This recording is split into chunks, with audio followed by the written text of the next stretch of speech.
নমস্কার বন্ধুরা, শাশুড়ি বৌমার রান্নাঘরে আপনাদের স্বাগত জানাই। আজকে আমার রেসিপিটি হলো মুগের ডাল দিয়ে কুমড়ো শাক। কুমড়ো শাকগুলো আমি এই যে কেটে নিয়েছি। এবার এর জন্য যে মুগের ডালটা দরকার সেটা আমি এই যে হালকা করে ভেজে সিদ্ধ বসিয়ে দিয়েছি। ডালটা প্রায় সিদ্ধ হয়েও গিয়েছে।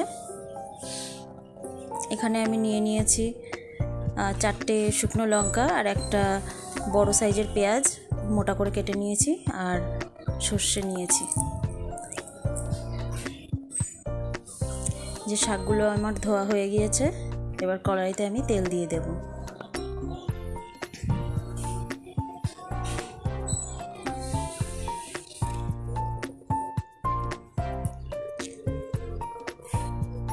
তেলটা আমার প্রায় গরম হয়ে এসেছে। এবার আমি দিয়ে দেব 5 ফোড়ন।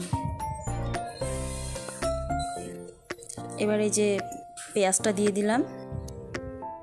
এবার একটু নাড়াচাড়া করে তারপরে কুমড়ো শাকগুলো দিয়ে দেব। এবার কুমড়ো শাকগুলো দিয়ে দিলাম।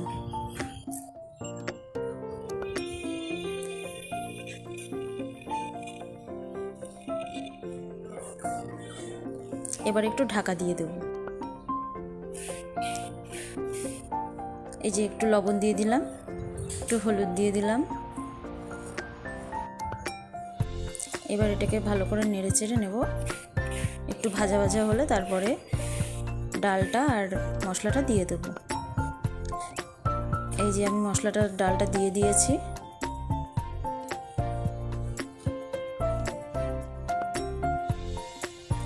এবার একটু লবণ দিয়ে দেবো আর একটু হলুদ দিয়ে দেবো। যে হলুদ দিয়ে দিলাম, স্বাদ মতো লবণ দিয়ে দেবো।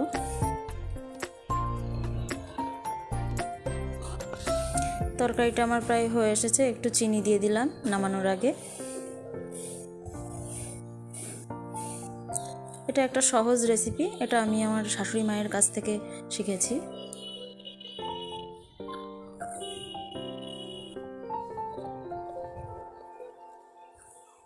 আপনারাও বাড়িতে ট্রাই করে দেখবেন। কুমড়োর শাক খাওয়া তো এমনিই ভালো, আর মুগের ডাল দিয়ে করলে স্বাদটা আরও বেশি বেড়ে যায়।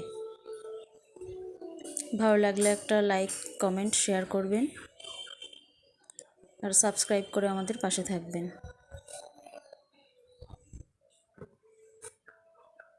শাকটা কিন্তু খুবই সুন্দর হয়েছিল খেতে। ধন্যবাদ।